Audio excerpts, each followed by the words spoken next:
नमस्कार. आजच्या व्हिडिओमधून आपण वैभव लक्ष्मी व्रताचे नियम, पूजाविधी, या दिवशी काय करावे काय करू नये याविषयीची संपूर्ण माहिती बघणार आहोत. चॅनलवरती नवीन असाल तर चॅनलला सबस्क्राईब करायला विसरू नका. शुक्रवार हा दिवस वैभव लक्ष्मीच्या व्रतासाठी मानला जातो. शुक्रवारी हे व्रत तुम्ही करू शकता. कोणत्याही शुक्रवारपासून व्रताची सुरुवात करता येते.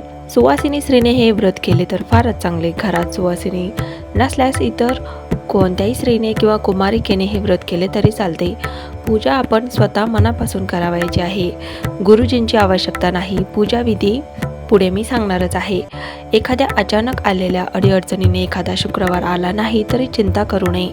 पुढील शुक्रवारी व्रत करावे आणि एकूण संख्या पूर्ण करावी.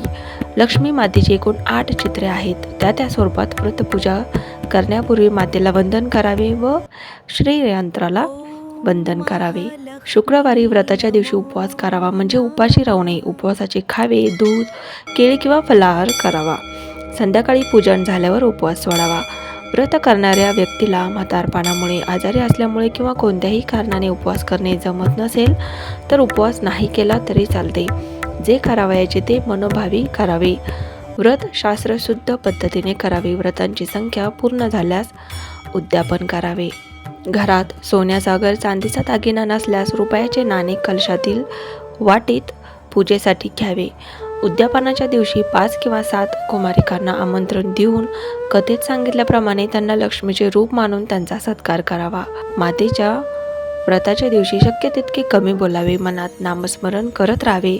अंतर्बाह्य शुद्धता ठेवावी व सर्व मनोभावे करावे. आता बघूया वैभव लक्ष्मी व्रत विधी आणि पूजा कशी करावी. पूजेचे साहित्य कोणते आहेत. देवपूजेसाठी शुद्ध पाण्याने भरलेला तांब्या किंवा कलश, श्रीयंत्र चित्र अथवा तांब्याचे श्रीयंत्र, तेल वातीसह समई, निरांजन, तूप वातीसह शंख, घंटा, पाण्याने भरलेला दुसरा तांब्या किंवा कलश, तामण, फुलपात्र घ्यावे. पळी, वाटीत अक्षता आणि एखादा दागिना, उगाळलेले गंध, धुतलेल्या शुभ्र अक्षता, पांढरी शुभ्र कापड, चौकोनी रुमाल, बेल फुले, तुळशीचे पान, मंजिरी, प्रामुख्याने लाल फुले, हळदी कुंकू, शेंदूर, अष्टगंध, बुक्का, फुलवाती, कापूर, विड्याची देठासह पाने, 2 सुपाऱ्या, दूध, दही, तूप, मध, साखर पंचामृतसाठी घ्यावे. नारळ, जानवे, केळी, आंबा, कोणतेही फळ, क्षमी असल्यास आखाडा, पत्री, आभरणे, दागिने, कापसाची वस्त्रे, 1 काळीपेटी, गोडाचा नैवेद्य. पूजेची मांडणी कशी करावी. आपले तोंड पूर्वेकडे करून पाट अथवा चौरंग मांडावा. आपणास बसण्यासाठी पाट अगर आसन किंवा चटई घ्यावी. पाट पुसून त्यावर थोड्या तांदळाच्या मध्ये किंचित खोलगट असे राशीचे वर्तुळ करावे. तांदळाच्या राशीवर हळद कुंकवाने स्वस्तिक काढावे. त्यावर अष्टदिशांना हळदी कुंकवांच्या उभ्या रेघा मारलेला जलपूर्ण कलश ठेवावा. त्यात नाणे व सुपारी ठेवावी. त्या कलशावर आत पांढरे तांदूळ किंवा अक्षता घातलेली वाटी ठेवावी. त्यात दागिना अथवा रुपयाचं नाणं ठेवावं. तांब्याचे श्रीयंत्र असल्यास तांब्या कलशाला टेकून ठेवावे आणि श्रीयंत्र नसल्यास त्याचे चित्र फ्रेम अथवा प्लास्टिक कागदात घालून ठेवावा. कलशाचे उजव्या बाजूस शंख ठेवावा आणि डाव्या बाजूस घंटा ठेवावी. पाटावर किंवा चौरंगावर उजव्या बाजूस थोडे तांदूळ ठेवून त्यावर गणपती म्हणून सुपारी ठेवावी. सुपारीच्या डाव्या बाजूस 2 देठाची विड्याची पाने ठेवून त्यावर नाणे आणि त्यावर सुपारी असा विडा ठेवावा. फुले, दुर्वा, सुगंधी द्रव्ये एका मोठ्या ताटात ठेवावी. पंचामृत तयार ठेवावे. दूध, दही, तूप, मध आणि साखर यांचे मिश्रण म्हणजेच पंचामृत. समई, निरांजन योग्य ठिकाणी लावून ठेवावी. धूप किंवा अगरबत्ती, निरांजन, कापूर आरती तयार ठेवावी. चौरंगापुढे रांगोळी काढावी. त्यावर हळदी कुंकू घालावे. पूजाविधी.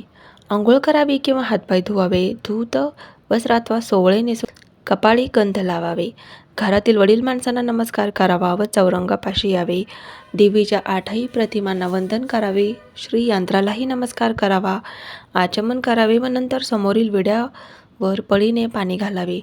शंख आणि घंटा पुसून घ्या. त्यावर गंध लावून घ्या. श्री गणेशाची गणपती म्हणून सुपारी ठेवली आहे ती पूजा करावी. त्यावर फुलाने पाणी शिंपडावे. हळदी कुंकू, जानवे, शेंदूर, गुलाल, बुक्का, लाल, तांबडी फुले, दुर्वा, शमी वाहाव्यात. निरांजन, उदबत्ती ओवाळावी. गुळाचा खडा किंवा गुळ खोबऱ्याचा नैवेद्य दाखवावा आणि मनापासून प्रार्थना करावी.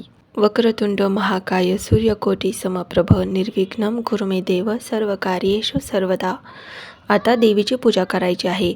लक्ष्मी म्हणून वाटेतील दागिना अगर रुपयाचे नाणे आहे. त्या लक्ष्मीला श्रीयंत्र अत्यंत प्रिय असल्याने यंत्राला गंध, तांबडे फूल, पुष्प, अक्षता इत्यादी वाहून पूजा करावी व नमस्कार करावा. देवीला आवाहन म्हणून अक्षता वाहाव्यात. वाटीत ठेवलेल्या लक्ष्मीची पूजा करावी. फुलाने पाणी शिंपडावे. नंतर विविध फुले, विशेषतः लाल फूल, अक्षता, हळद, कुंकू, काजळ, अत्तर, दुर्वा इत्यादी वाहावे. धूप, दीप, निरांजन ओवाळावे. गोडाचा नैवेद्य दाखवावा. कलशाच्या डाव्या बाजूस नारळ ठेवलेला असेल तर त्यावर पळीने पाणी घालावे. हे लक्ष्मी माते, माझी भक्ती गोड मानून तू आमच्या घरात वास्तव्य कर, अशी हात जोडून प्रार्थना करावी. तर अशा पद्धतीने आपल्याला पूजाविधी आणि पूजेची मांडणी करायची आहे.